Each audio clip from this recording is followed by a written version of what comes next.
Amados, hoje, como é comemorado sobre a face da terra, principalmente no Brasil, o Dia dos Pais, eu queria trazer um exemplo muito grande de um dos pais que está aqui escrito na palavra do Senhor, no livro de Jó, no capítulo 1, o versículo de número 1 até o 5.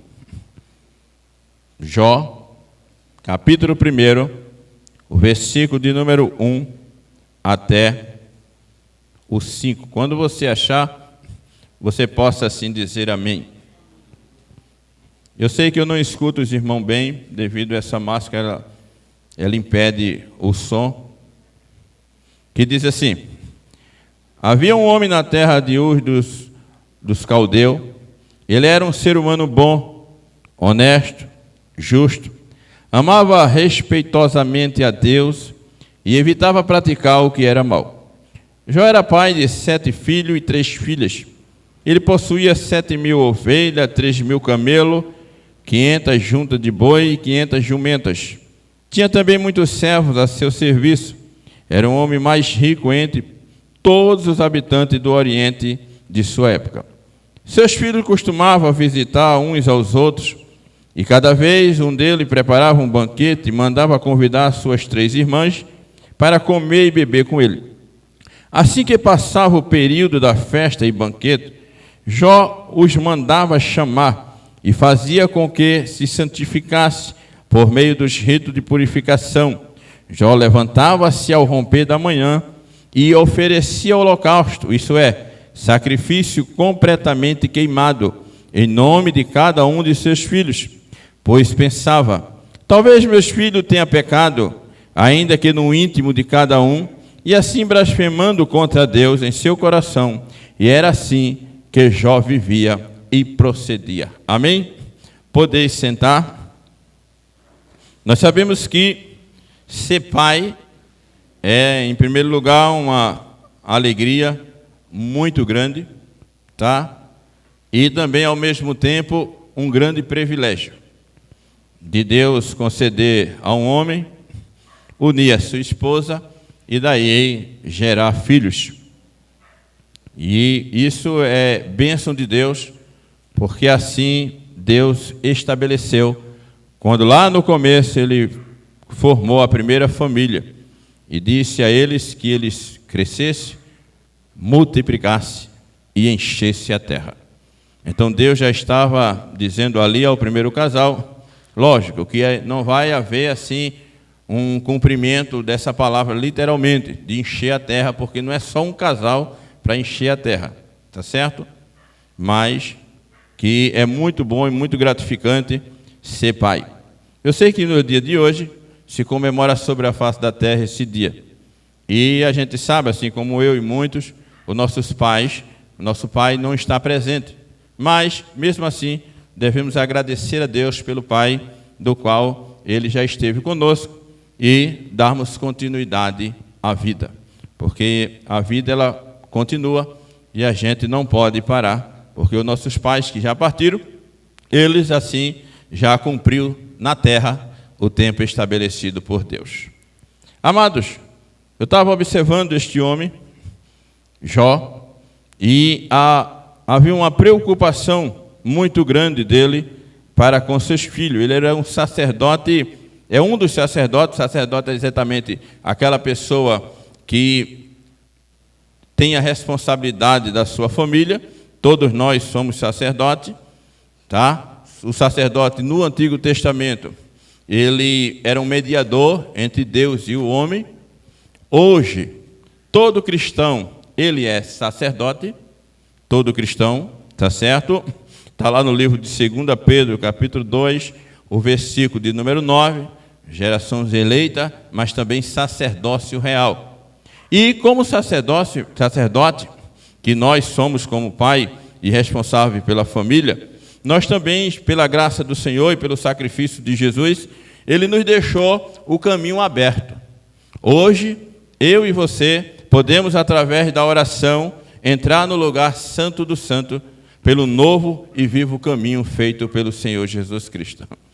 Então, a gente observa que o sacerdote, hoje, ele tem a mesma responsabilidade dos sacerdotes antigamente, que era mediador, mas falando de respeito ao compromisso que o homem tem diante de sua família. E a gente sabe muito bem que criar filho, ser líder dentro de casa não é fácil, porque cada filho tem um pensamento diferente, a esposa muitas vezes tem um pensamento diferente, e ele tem que ter muita sabedoria para poder assim lidar e administrar a sua família. Então, cada um de nós que somos casados, independente se temos filhos ou não, tá? Nós temos uma grande responsabilidade diante de Deus. Ele nos concedeu esposa e alguns concedeu filho, para que eu e você pudesse administrar para a glória dele. Porque lá no final, ele vai cobrar de mim, vai cobrar de você, porque os filhos não é meu e nem é seu, é do Senhor. Interessante, o Senhor nos dá, mas não é nosso, é dele. Ele só nos concede apenas para passarmos um tempo sobre a face da terra. E este homem, irmão, por isso que eu digo que Jó é um sacerdote, um chefe de família muito exemplar. Ele tem aqui, logo no versículo 1, Deus fez questão de escrever 4 qualidades dele, tá certo? Diz aqui que ele é um homem, que a primeira qualidade de Jó era uma integridade. Jó era íntegro diante de Deus, ou seja, a sua pureza, tá certo? De mente, ou seja, Jó, ele tinha uma mente que ele só procurava pensar coisas boas, coisas positivas. Então a intenção de Jó sempre era coisas boas. É por isso que a integridade de Jó, ela significa isso. Mas também Jó tinha outra qualidade aqui chamada retidão.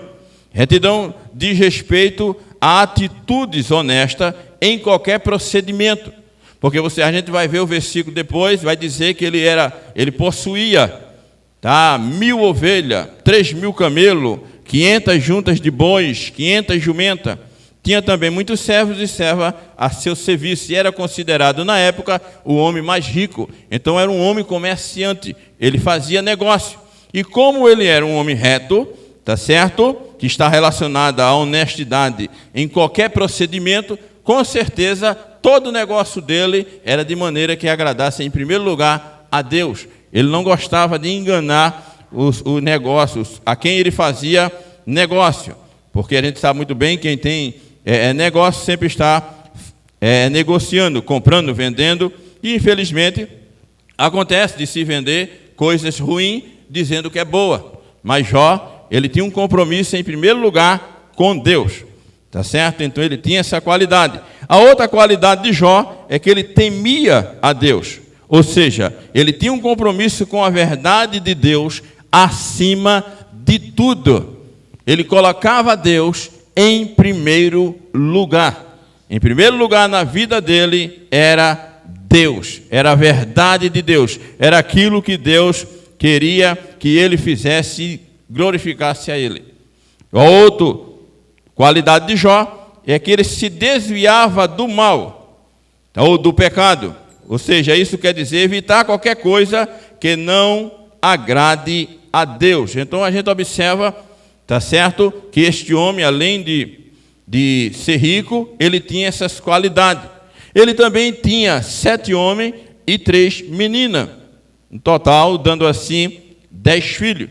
E a gente sabe que criar 1 ou 2 filhos, tá certo, já quer um jogo de cintura, uma sabedoria. Imagina 10. A gente sabe que no dia de hoje não nos deparamos muito com famílias assim, com 10 filhos. Mas no meu tempo, em termos de no ano 70, 60, aí, segundo eles, faltavam algumas coisas, aí todo ano era um menino.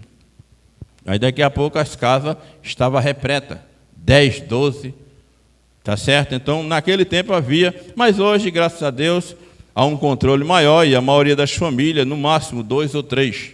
Mas mesmo assim, dá trabalho. Imagina 10 filhos.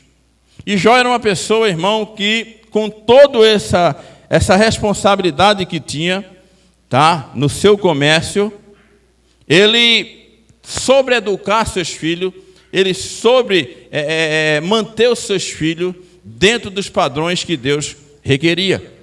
Ele tinha um cuidado muito grande, tá certo? Diante de Deus, mediante a administração da sua família. A gente observa aqui, quando chega no versículo número 3 e 4, o 3 já dizia o que é que Jó tinha, mas o versículo 4 diz assim: seus filhos costumavam visitar uns aos outros, e cada vez um deles preparava um banquete e mandava convidar suas 3 irmãs para comer e beber com ele. Então a gente observa aí algumas coisas, irmão.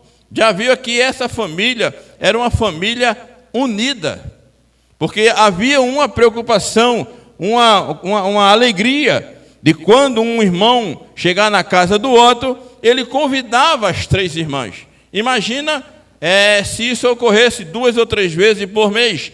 Havia sempre festa, havia sempre um banquete.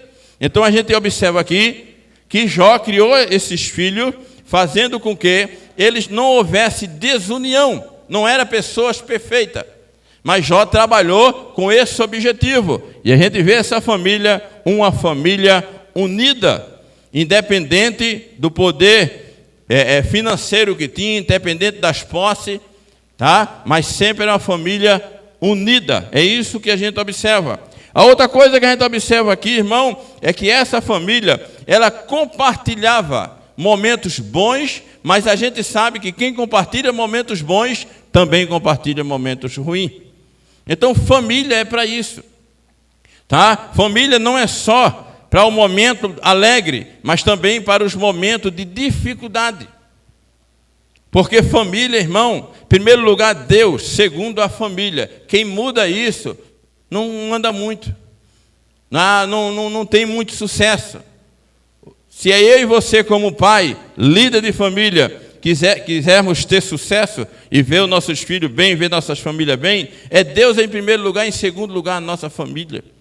Ensinar sempre isso, a ter união, sempre botar na cabeça uma coisa, que as coisas materiais são apenas para se usar. As coisas materiais, irmão, tudo fica. O mais importante numa família é manter a união. E naquele momento de dificuldade, sempre um está disposto a ajudar o outro. Isso sim é família. Porque a gente sabe muito bem que por conta de coisas materiais, muitas vezes é uma guerra judicial, é tanta coisa, tá? A gente vê muitos fatos terríveis acontecer por aí. Por quê? No meio da família, entre pai, mãe, filho, por causa de coisas temporárias. E a gente não vê isso aqui, a gente vê os filhos de Jó unidos, tá? Se preocupava em quando um visitasse o outro, opa, eu estou alegre com meu irmão, eu vou dar uma festa a ele. E ali fazia uma festa, porque em primeiro lugar eles tinham condição. Mas a gente vê isso, e eles compartilhavam esses momentos bons e momentos ruins.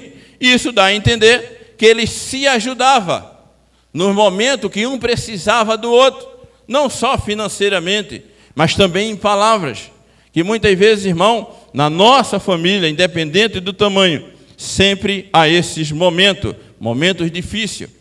E é necessário que eu e você estejamos dispostos para ajudar os nossos irmãos, tá certo? Seja de perto, seja de longe. Quando eu falo irmão de carne. Aqui a gente está falando irmão de carne mesmo, tá? Porque as coisas materiais é apenas para ser usada aqui. E Jó, ele tratava, ele cuidava, ele liderava a sua família dessa forma, a ponto que a gente observa tudo isso. E além disso, os filhos de Jó, irmão, eles eram submissos a seus pais. Então, mesmo depois disso aí acontecendo uma tragédia, com permissão de Deus, mas até aqui a gente observa que os filhos de Jó eram obedientes a seus pais.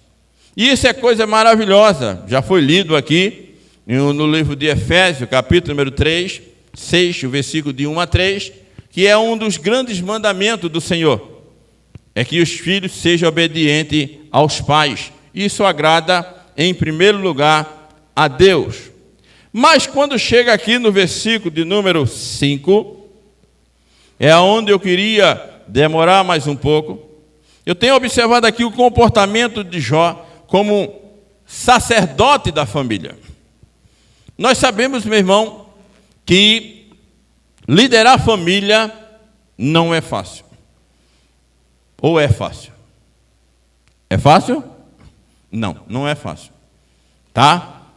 Você tem que ter uma sabedoria da parte de Deus para poder assim liderar a família. Porque quando vai crescendo, alguns ficam com um pensamento contrário ao outro. E o pai, principalmente o pai, ele tem que ser um sacerdote para poder ele conciliar, educar os filhos de uma forma tal que mantenha essa união. E Jó aqui, ele fazia uma coisa que é essencial na nossa vida, como sacerdote da família. Jó, ele colocava a sua família nas mãos de Deus. Você observa que enquanto os filhos estavam lá bebendo, né, dançando, se alegrando, Jó estava preocupado.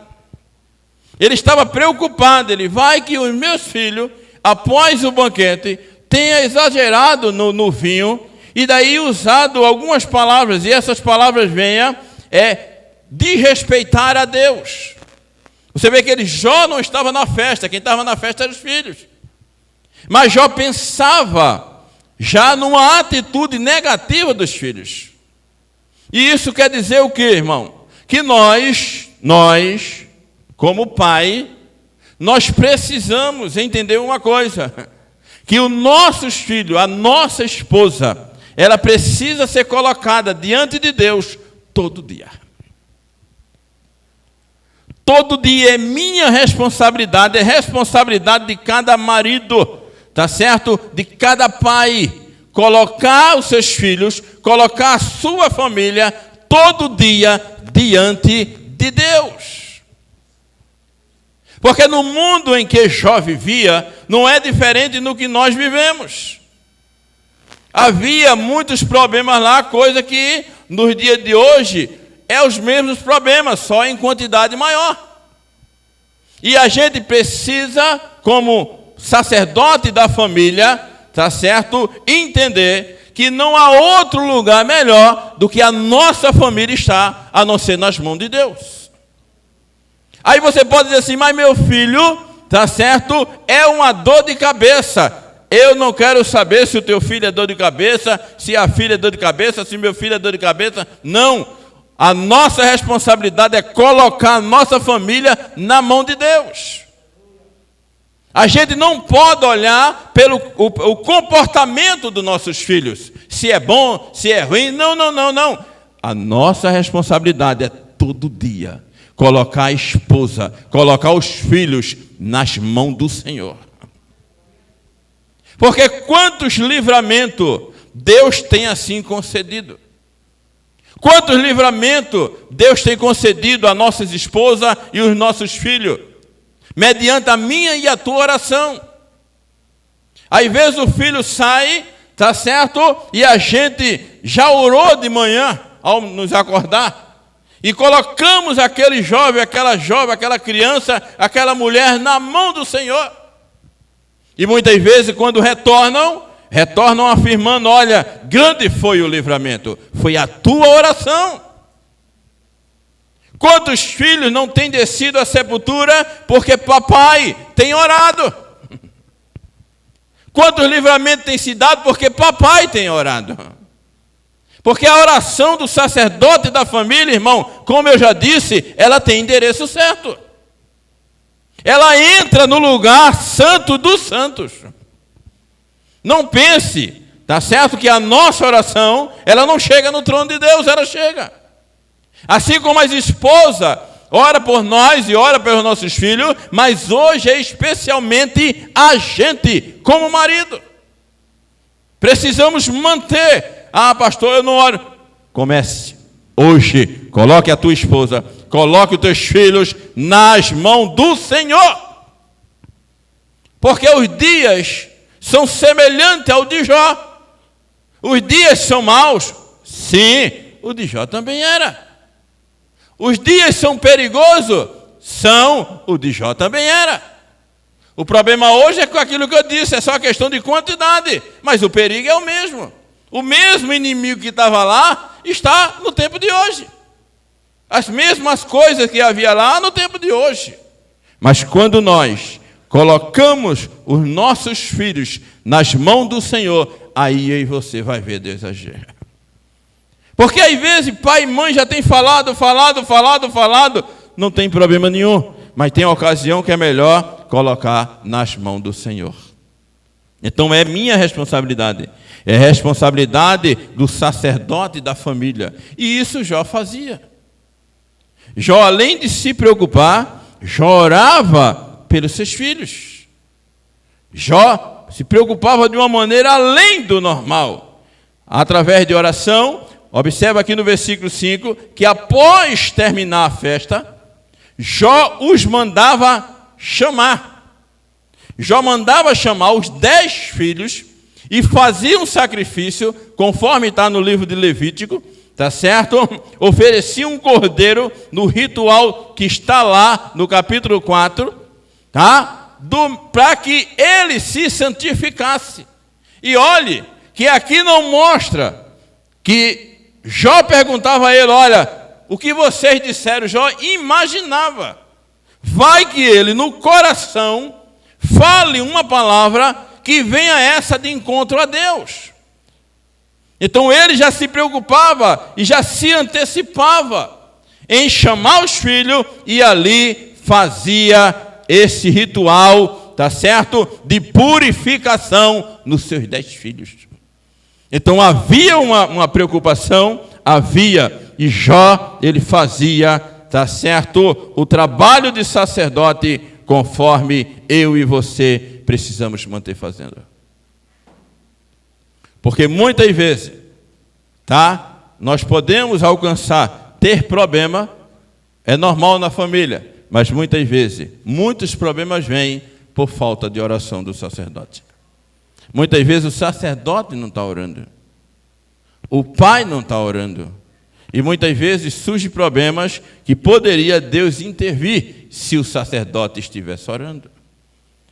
Às vezes o pai, mesmo sendo crente, aí diz assim, meu filho não tem mais jeito, tá? Não tem solução. Aí é para se intensificar a oração. É para nesse momento para orar mais ainda. Tem pais muitas vezes, não tem mais jeito, tá? Não há solução mais. Pai, é nessa hora que precisamos orar mais. Porque quando nós fazemos isso, irmão, nós estamos em primeiro lugar agradando a Deus, e em segundo lugar, agradando a Deus fazendo aquilo que Deus quer.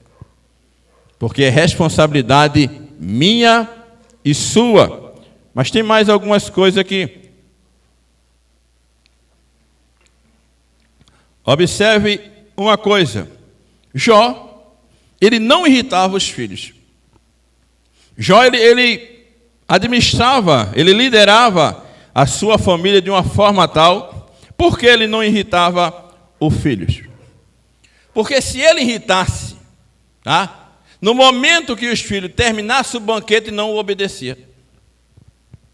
Observe que ele diz que quando terminava o banquete, ele mandava chamar e todos vinham. Então a gente observa, porque tem um texto lá em Efésios, capítulo 6, o versículo 4, que diz assim, pai, não irritei os vossos filhos. Então a gente como pai precisamos ter o cuidado, que muitas vezes irritar o filho vem muitas vezes através daquilo que a gente fala.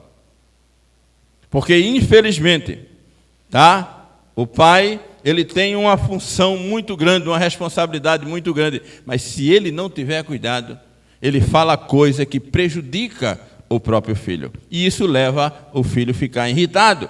E quando o filho já tem uma certa idade, automaticamente não obedece. Mas pode acontecer também o contrário. De o pai cuidar do filho desde a nascença e quando ele chegar a uma certa idade, ele desobedece. Mas não há problema nenhum, não. O problema aqui é o seguinte, é o pai fazer a parte dele. Nós precisamos entender que nós não podemos mandar quando o filho muitas vezes chega à idade de maior, 18, 20 anos. Muitas vezes toma rumo diferente. Porém, tem uma coisa, o que Deus está dizendo aqui, através de Jó, é que nós precisamos fazer a nossa parte. E orar, mesmo se ele tome rumo diferente. Porque a nossa oração, ela é essencial na vida da nossa família. Ainda que ele tome rumo diferente. Outra coisa que eu vejo em Jó, e também é uma coisa que não é para se fazer. Às vezes tem pai que fala alto e acha que isso é autoridade. Amados, falar alto não quer dizer nada, muita coisa não. Tá? Às vezes a gente pode escutar alguém dizendo, vem para cá, fulano. Um grito muito alto. Vem para cá, menino. E no outro dia está falando a mesma coisa. Porque o filho já se acostumou a só ouvir aquilo. Então, falar alto não é sinônimo de autoridade. Autoridade, irmão, não se constrói falando alto com o filho. Autoridade não se constrói colocando medo nos filhos. Tá? Tem mãe que, infelizmente, quando o seu pai chegar, coloca o pai como um monstro. Quando diz assim, lá vem teu pai, saída pela esquerda. Cada um corre direitinho, fica tudo sentadinho no sofá, tudo. Parece que está brincando de estalta. E o pai chega e diz, está tudo bem. Mas deixa que a mãe, tá certo, falou palavras que o tornou como um monstro. E não funciona assim, irmão. Pai, não é para o filho ter medo do pai. Em hipótese alguma. Porque se o filho, ele não pode contar com o pai, ele vai contar com quem? Se o filho não pode se aconselhar com o pai, ele vai se aconselhar com alguém que vai dar um conselho oposto. No mundo em que nós vivemos, irmão, é assim. Tá? E então é necessário se ter esse cuidado. A autoridade não se constrói nem colocando medo nos filhos, muito menos falando alto. A autoridade se constrói com respeito. Não é que o pai, tá certo, não precisando, não vá disciplinar o filho. Não tem problema nenhum, pode disciplinar. Tá? E pare que essa questão dessa lei, diz que 100, a lei da palmada, tá certo? O filho é teu. Você não pode usar de violência, mas disciplina, Deus, ele lhe dá autoridade para você disciplinar. Não tem esse negócio não, tá? Porque graças a Deus eu e meu irmão apanhamos muito, mas hoje são 7 homens e 4 mulheres. E aquela disciplina foi porque a gente fazia as coisas erradas mesmo. Como meu pai sempre foi amigo da gente, todo mundo apanhava junto para ninguém estar questionando ninguém. E ninguém morreu por isso, tá? Hoje em dia, quando uma mãe pega uma sandália para dar, aí o menino disse assim, eu disco 100. Eu já ouvi, certa vez, um sobrinho dizer para o tio, ele aperreando, e o tio dele disse, olha, eu vou dar umas palmadas em você. Ele olhou para o tio e disse assim, eu disco 100. E eu digo, será que eu ouvi o que... Ele disse, isso mesmo, pastor. Eu digo, 100 é exatamente o disque denúncia. Quando saiu essa lei, eu disse ao meu menino, se você discar 100, eu vou. Quando eu votar, você apanha 200. Porque o pai é eu, irmão, a responsabilidade é minha. Tá certo? A gente tem que mostrar para o menino que essa lei é antibíblica. Porque a gente já foi lido aqui no livro de Hebreus, capítulo 12, que nós, como filho de Deus, Deus nos disciplina. Como é que Deus vai nos disciplinar? Se a gente está fazendo algo que não está agradando a Ele. Então, se Ele, como o nosso Pai, tá certo? Nos disciplina, e Ele também nos dá autoridade para disciplinarmos nossos filhos. Tem um texto que diz assim, olha, disciplina o teu filho até com vara de ferro. Não é literalmente vara de ferro, tá? é uma disciplina mais forte, mediante o que o filho vai fazendo. Porque a gente disciplina nossos filhos aos pouquinhos. Ele vai, trelando, o caba fala, na outra um bolo, na outra 2 bolos, na outra, assim funciona. Aí chega um momento que tem que usar uma coisa mais rápida, mais forte. Porque o nosso filho, irmão, enquanto a gente pode disciplinar, discipline. Porque depois que se desgarrar, não há retorno mais não. Faça de tudo para manter o seu filho ali na disciplina, tá certo? E ele entender que você é o pai e que você quer o melhor para ele. Porque depois que se desgarrar, aí, acabou-se. Ele toma rumo na vida e infelizmente, tá certo? Não tem retorno. Outra coisa que eu observo aqui, irmão, que os filhos de Jó tinham Jó como amigo. Porque isso é a atitude do pai. O pai tem que transmitir ao filho que ele é amigo dele.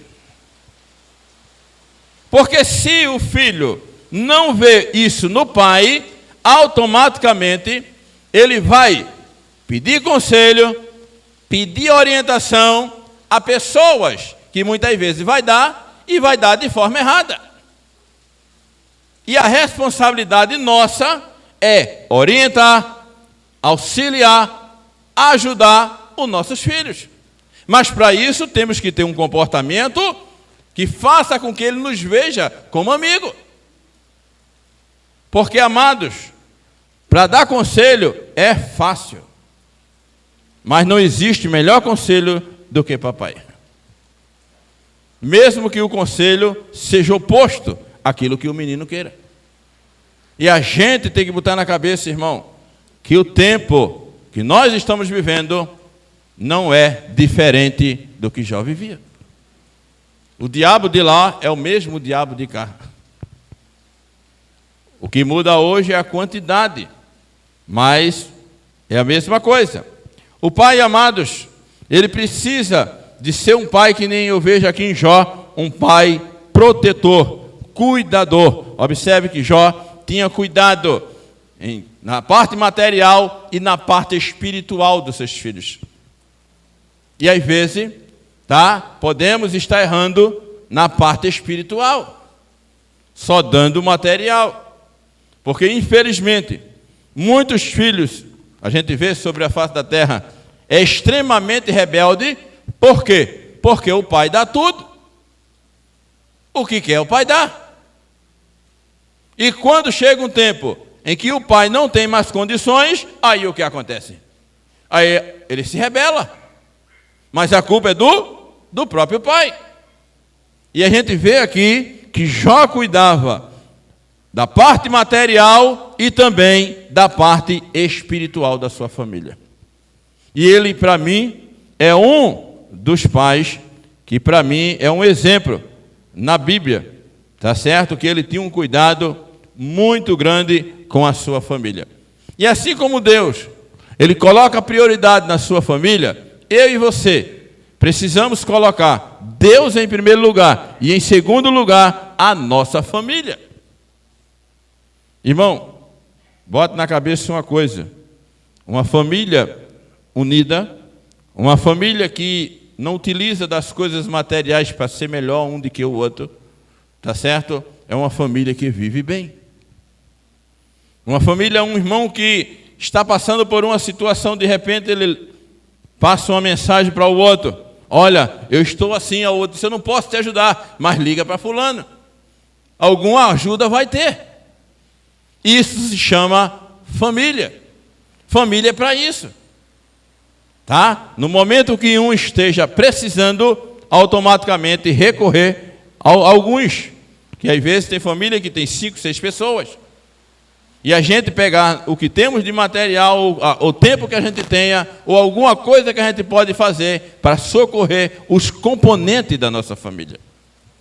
Porque as coisas materiais, meu irmão, olha, ela vai embora. E a nossa família fica. E não adianta você e eu fazermos um aniversário e não termos assim